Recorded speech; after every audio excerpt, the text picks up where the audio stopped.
Así que esta semana tenemos una semana muy especial por delante con este congreso en Palma, donde nos van a estar visitando distintos pastores y donde a través de este congreso vamos a estar inaugurando ya de una manera oficial la Casa Nueva. En julio comenzamos ya a reunirnos y esa primera reunión que tuvimos allí fue nuestra inauguración casera, pero ahora ya se han invitado las autoridades civiles, autoridades el CEDIP, que son los pastores de aquí de Baleares, de FADE, que son todas las autoridades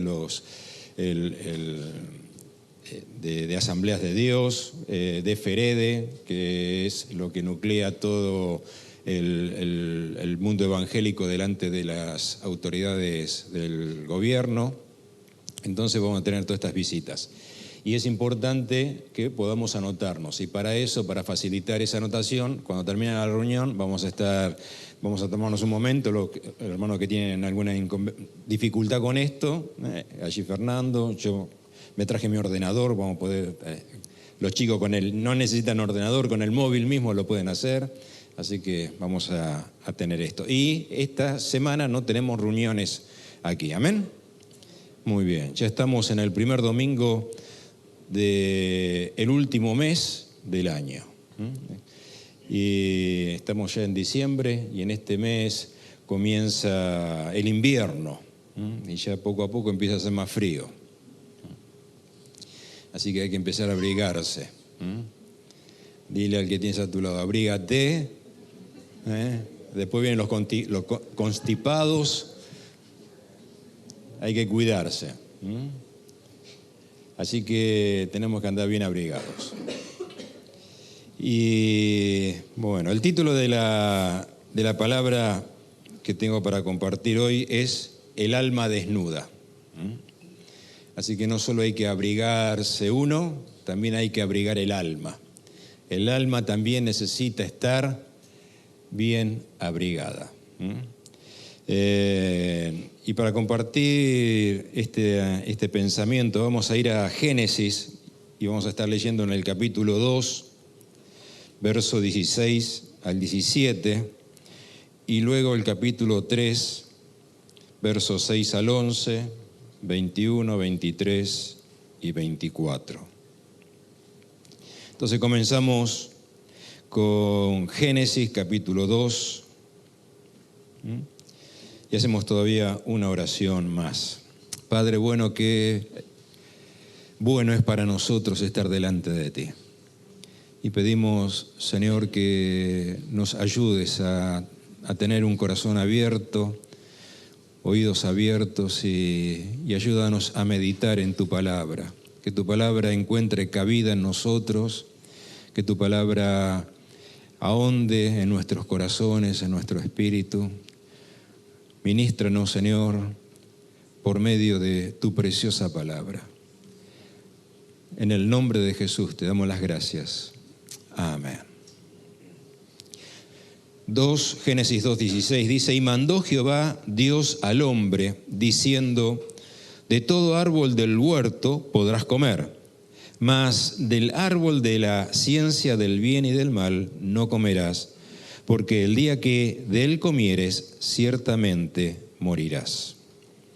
Entonces pasamos al capítulo 3, verso 6, donde dice: y vio la mujer que el árbol era bueno para comer, y que era agradable a los ojos, y árbol codiciable para alcanzar la sabiduría, y tomó de su fruto, y comió, y dio también a su marido, el cual comió así como ella. Entonces fueron abiertos los ojos de ambos, y conocieron que estaban desnudos. Entonces cosieron hojas de higuera, y se hicieron delantales. Y oyeron la voz de Jehová Dios, que se paseaba en el huerto al aire del día, y el hombre y su mujer se escondieron de la presencia de Jehová Dios entre los árboles del huerto. Mas Jehová Dios llamó al hombre y le dijo: ¿dónde estás tú? Y él respondió: oí tu voz en el huerto y tuve miedo porque estaba desnudo y me escondí. Y Dios le dijo: ¿quién te enseñó que estabas desnudo? ¿Has comido del árbol del que yo te mandé que no comieses? Pasamos al verso 21. Y Jehová Dios hizo al hombre y a su mujer túnicas de pieles y los vistió. Y los sacó, verso 23, y los sacó del huerto del Edén para que labrase la tierra de la cual fue tomado. Echó pues fuera al hombre. Y leemos hasta acá la palabra del Señor. El alma de todo ser humano está desnuda delante de Dios. No podemos ocultarnos a la mirada del Señor. No hay árbol del que nos podamos esconder del Señor. El Señor conoce nuestros pensamientos, conoce nuestras intenciones, nuestras motivaciones, nuestros sentimientos, lo más profundo del corazón, nuestro estado emocional, todo está delante del Señor. Y el alma humana está desnuda delante de Dios y está desnuda sin Dios. El alma sin Cristo está desnuda, está desprotegida, está expuesta. Y necesita ser abrigada por Dios, necesita ser arropada por Dios. ¿Puede decir amén?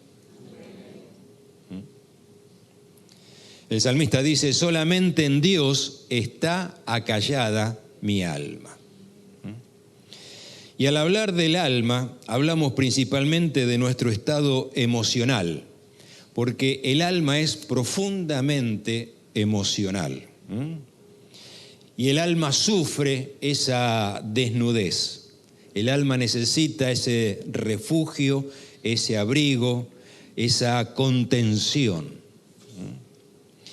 Y frente a aquello que le afecta, que le afecta mal, que le causa dolor, el alma trata siempre de huir, de refugiarse, de esconderse, de hacer algo para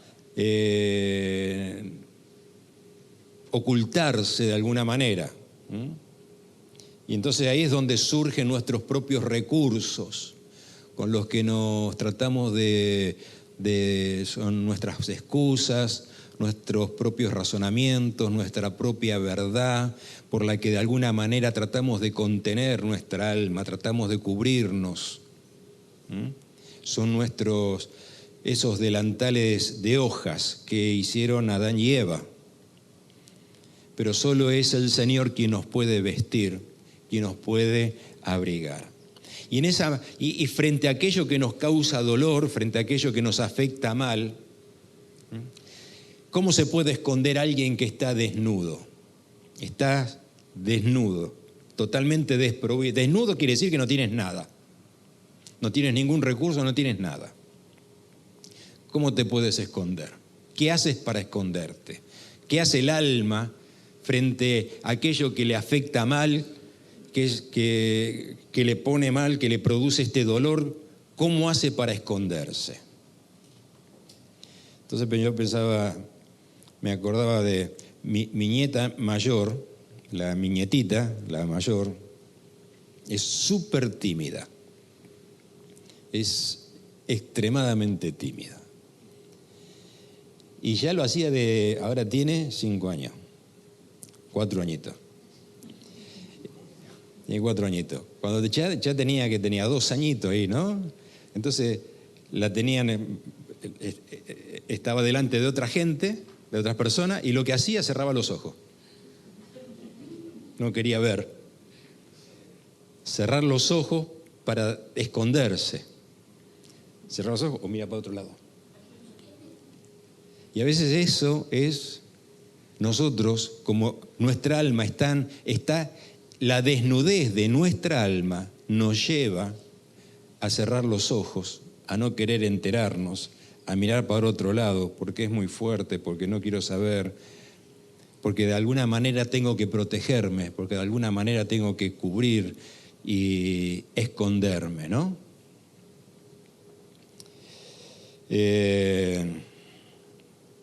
Eso revela, estas actitudes revelan, nos muestran que estamos desnudos, que nuestra alma está desnuda. Toda la palabra de Dios relaciona al alma con las emociones. El salmista dice: ¿por qué te abates, oh alma mía, y te turbas dentro de mí? Jesús dijo: mi alma está muy triste hasta la muerte. Jeremías dice: su alma serán como huertos de riego y nunca más tendrán dolor, ese dolor emocional. Y se puede extender mucho más toda esta lista de pasajes donde nos está hablando de que el alma es emocional, el alma es profundamente emocional. Nosotros somos más emocionales que racionales. Alguien puede decir: no, yo no. Yo soy más racional que emocional. No. Todos somos profundamente emocionales. Porque lo primero que surge en nosotros es la emoción.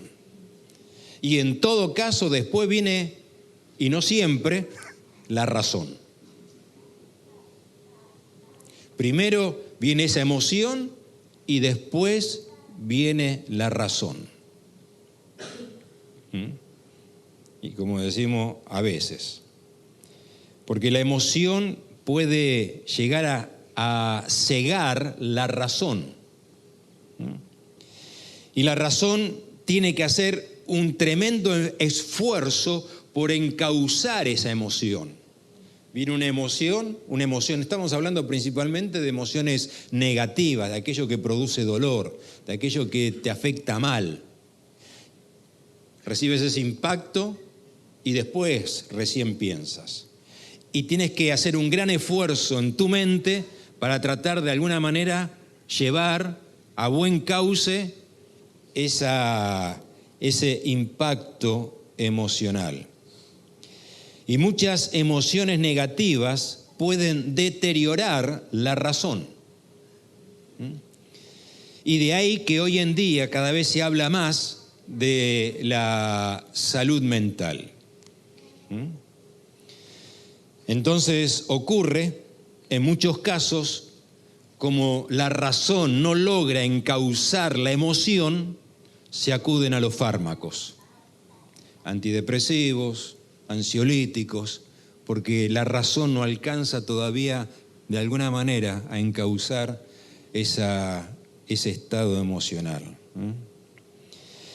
Y por otra parte, no solo está la relación entre la emoción y la razón, sino que también está la relación entre la emoción y los sentimientos, porque la emoción y los sentimientos no son lo mismo.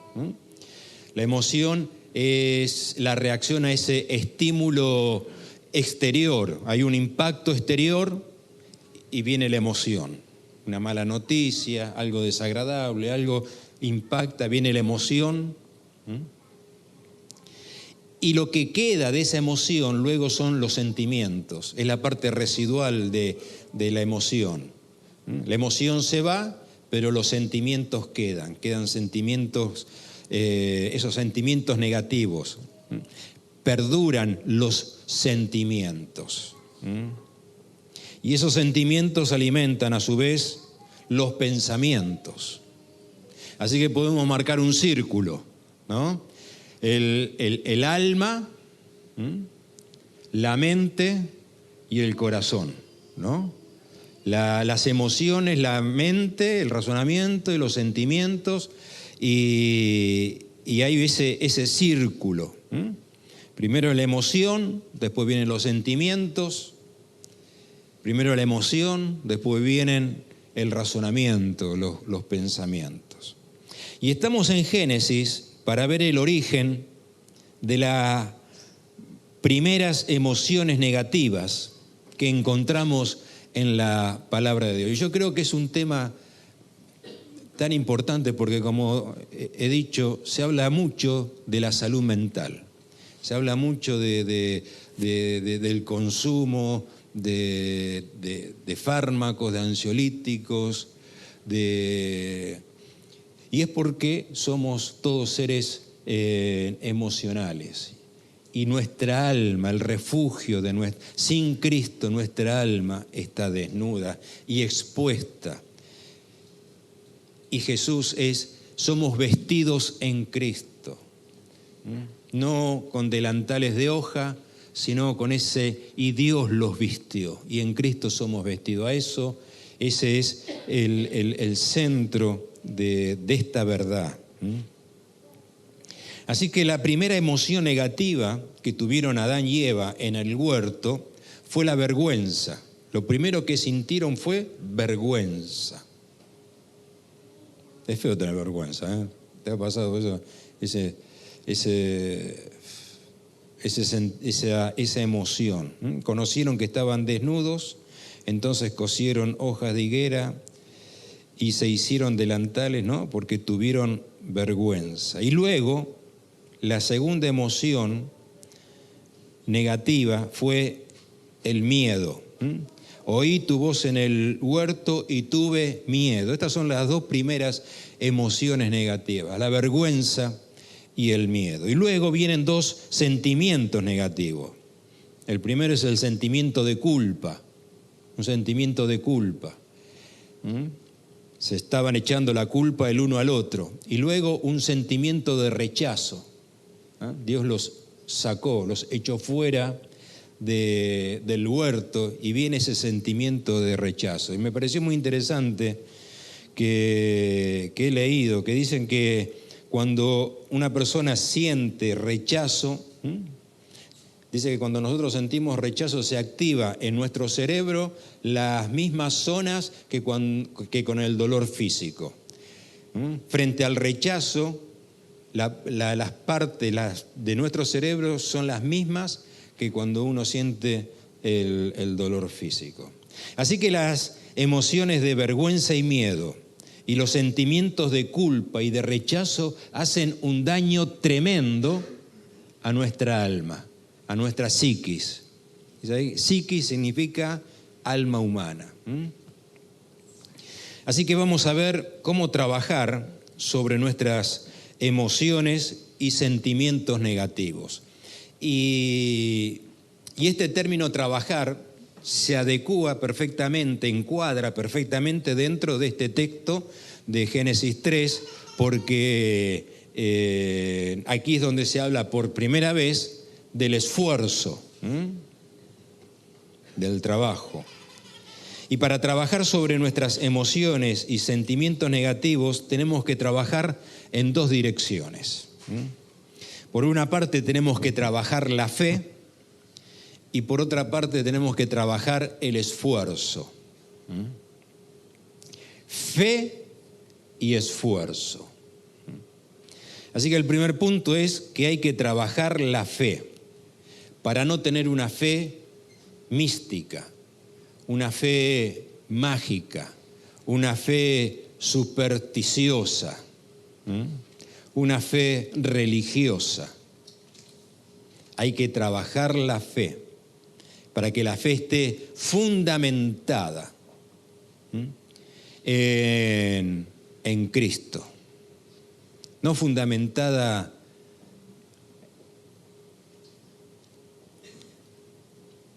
en cosas que son más bien de supersticiones que en la verdad del Evangelio.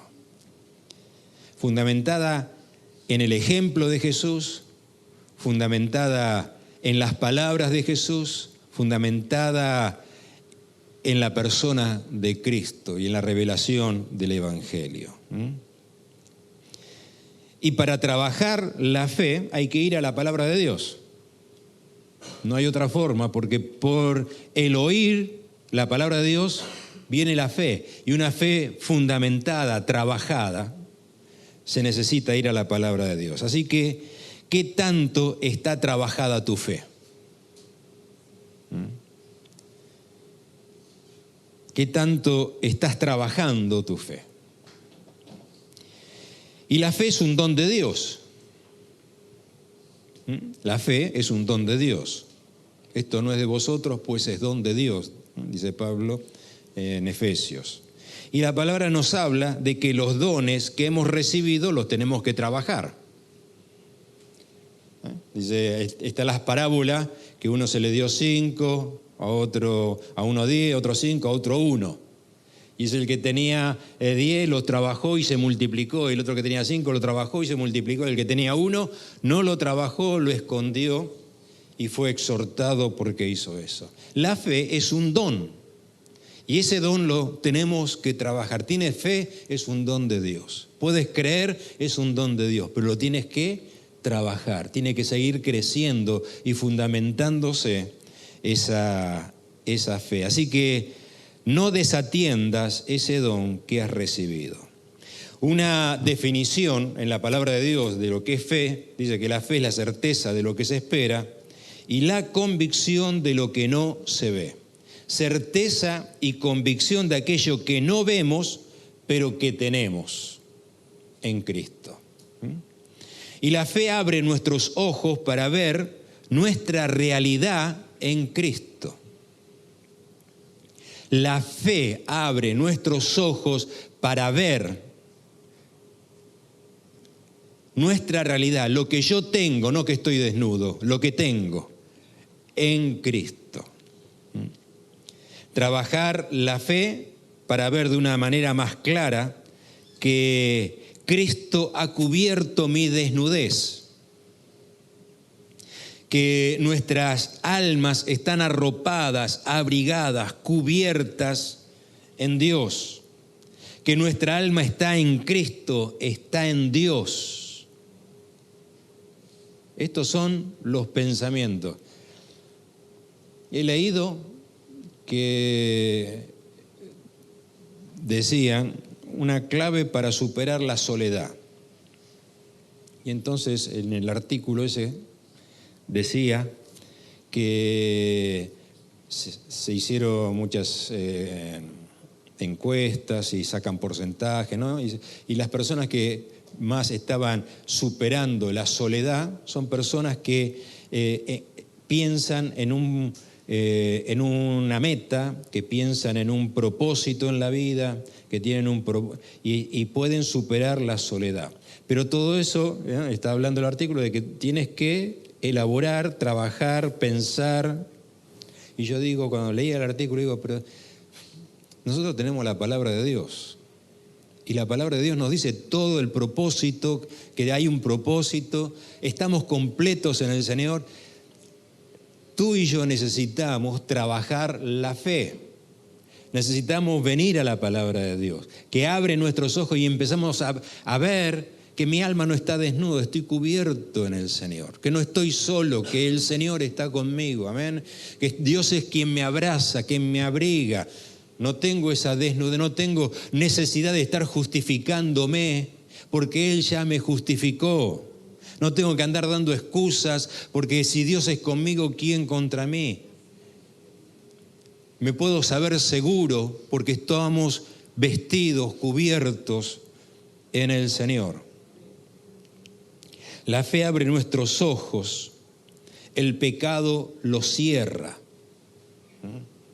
¿Qué fue lo que ocurrió inmediatamente después de desobedecer al Señor? ¿Qué fue lo que ocurrió? El pasaje dice que en ese mismo día, el pasaje dice, y mandó Jehová Dios al hombre diciendo, el árbol de la ciencia del bien y del mal no comerás, porque el día que comieres, ciertamente morirás. Ese día, no más adelante. No es que en un proceso, ese día vas a morir. ¿Qué pasó ese día? ¿Qué es lo que ocurrió ese día? ¿Qué pasó?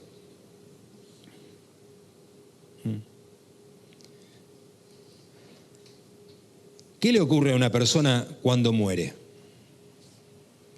¿Qué pasa a una persona cuando muere? Se cierran sus ojos y se va.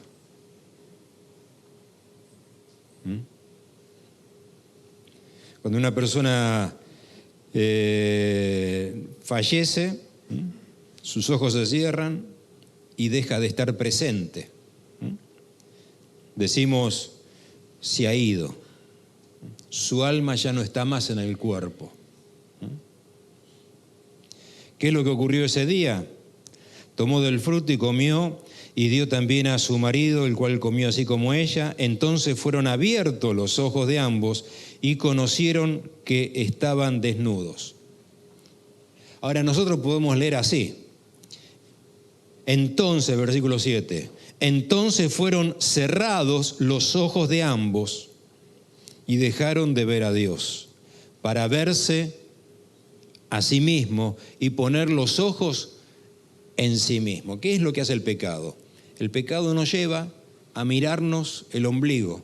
El pecado nos lleva a mirarnos a nosotros mismos. El pecado cierra nuestros ojos a la realidad de Dios, a la verdad de Dios. Dejamos de ver a Dios y estamos centrados en nuestra desnudez, en nuestro dolor, en nuestras carencias, en nuestros conflictos, y estamos mirándonos solamente, me veo a mí, pero no veo a Dios. Eso es lo que produce el pecado. Así que el día que ellos comieron del fruto, sus ojos se cerraron, dejaron de ver a Dios y ya su alma no estaba más en Dios. Ya no estaban más presentes en Dios. Cuando Pablo habla de la muerte, habla de la desnudez del alma.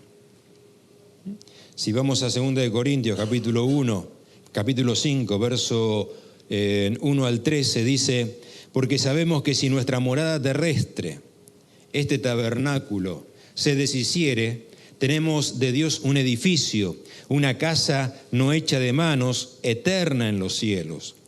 Y por esto también gemimos, deseando ser revestidos de aquella habitación celestial. Así pues, seremos hallados vestidos y no desnudos. Pablo está diciendo que cuando el ser humano, la persona muere, el alma sale del cuerpo.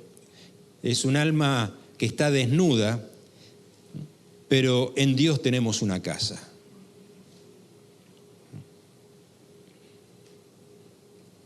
La casa de nuestra alma aquí es este cuerpo frágil, que lo compara con una tienda. Y luego, pero al hablar de Dios, está comparando con un edificio eterno. Así que si el cuerpo muere, el alma se queda sin casa. El alma sale del cuerpo y se encuentra desnuda. Y el pecado trajo muerte, sacó a Adán y a Eva de la casa de estar en Dios. Salieron de Dios, de esta casa eterna, dejaron de estar en Dios y entonces se encontraron desnudos. Sus almas antes estaban arropadas en Dios. Y cuando dice el pasaje que los vistió con túnicas de pieles, ¿no? Ahí se produce el primer sacrificio. Para vestirlos de pieles tuvo que haber el sacrificio de un animal, un cordero que habrá sido allí, y los vistió. Eso es todo tipo de Cristo, que en Cristo nuestra alma está vestida, ¿no? Y Pablo lo dice, por ejemplo, a los Gálatas dice: por la fe en Cristo Jesús habéis sido bautizados en Cristo y de Cristo estáis revestidos. La fe me permite recibir esta verdad, saberme vestido, no saberme desnudo, sino saberme cubierto en el Señor. Estamos en Cristo, mi alma está en Cristo, está en su cuerpo que venció la muerte y por lo tanto esta casa es eterna, ya nadie ya no voy a sufrir desnudez. Nuestra alma está en el cuerpo de Cristo. El pecado nos aleja de Dios, el pecado nos saca del cuerpo y cierra nuestros ojos a la realidad de Dios y a la realidad del cuerpo de Cristo. Hay una palabra para hablar de la capacidad de sobreponerse a los traumas. Esta palabra es resiliencia. Una palabra que no sé, yo no hace mucho que la he escuchado, hace un tiempo atrás que he escuchado ya hace unos años. Resiliencia.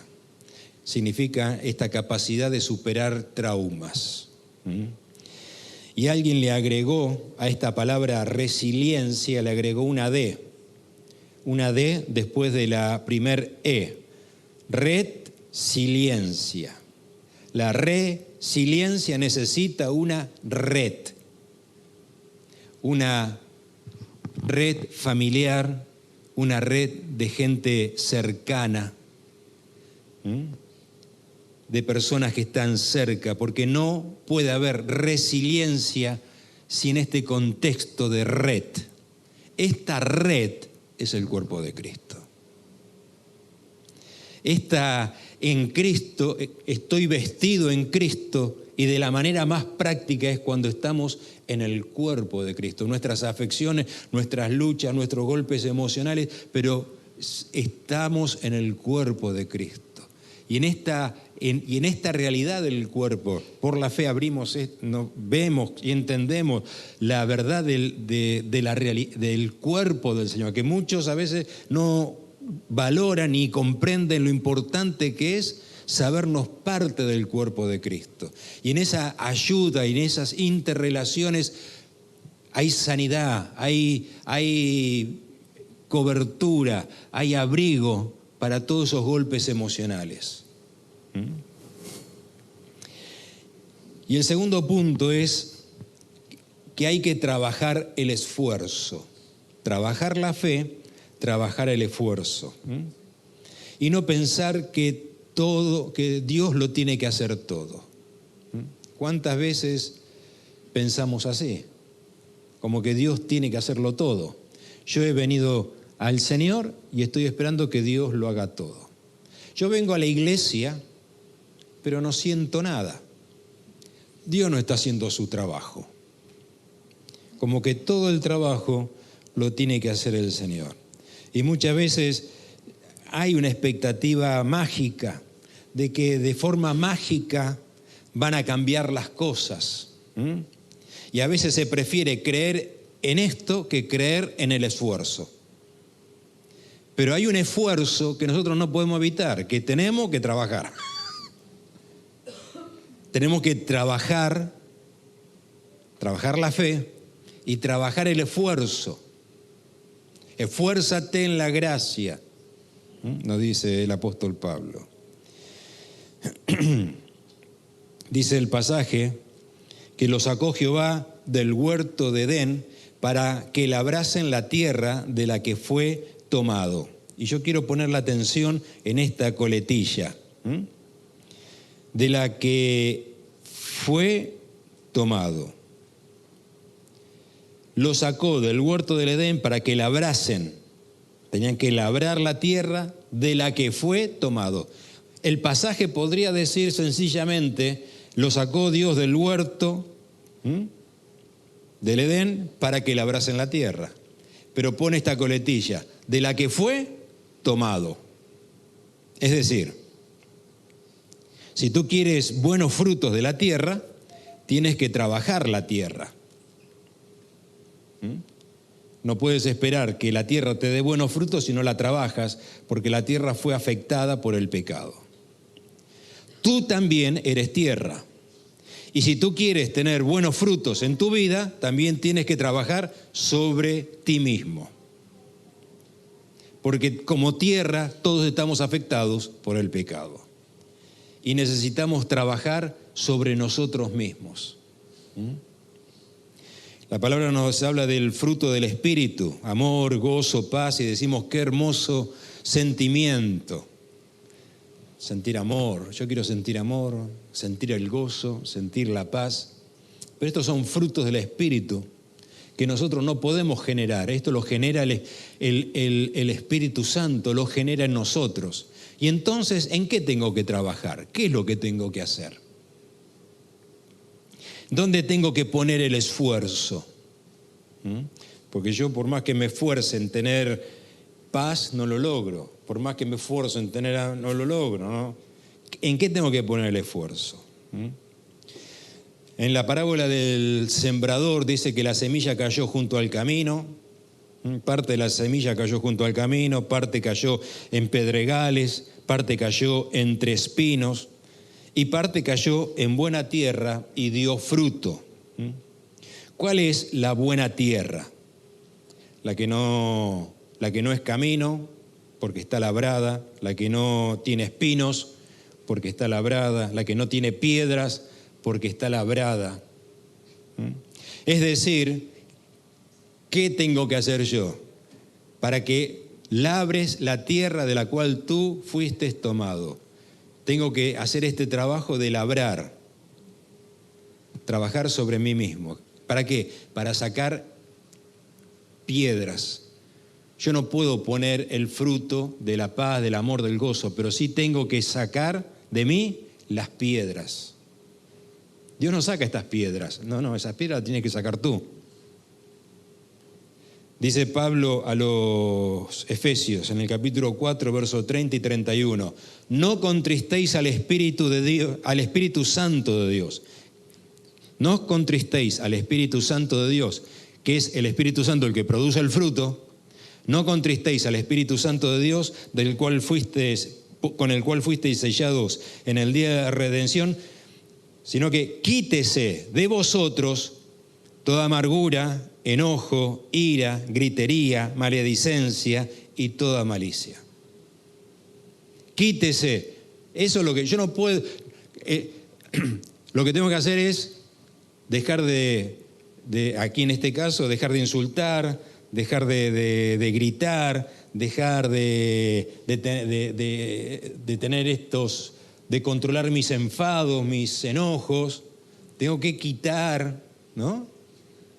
Entonces, el fruto, ahí es donde tengo que trabajar. Ese esfuerzo es el que tengo que hacer yo. Y entonces el Espíritu Santo va a producir estos frutos. Y me parece muy interesante porque dice, quítese de vosotros, y dice esto, lo primero, toda amargura. Y luego, en Hebreos, dice, mirad, no sea que alguno deje de alcanzar la gracia de Dios, que brotando alguna raíz de amargura, la amargura como una hierba mala, como un espino, que tiene que ser arrancado, que tiene que ser trabajado. Y así que termino con esto.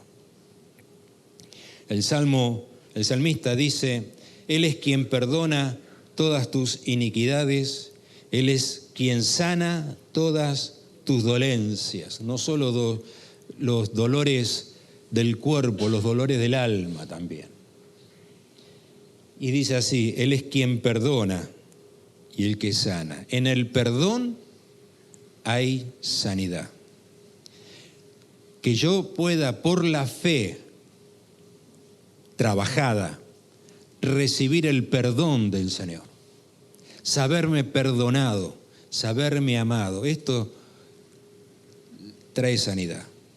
Y también en esa misma fe y en ese mismo esfuerzo, perdonar.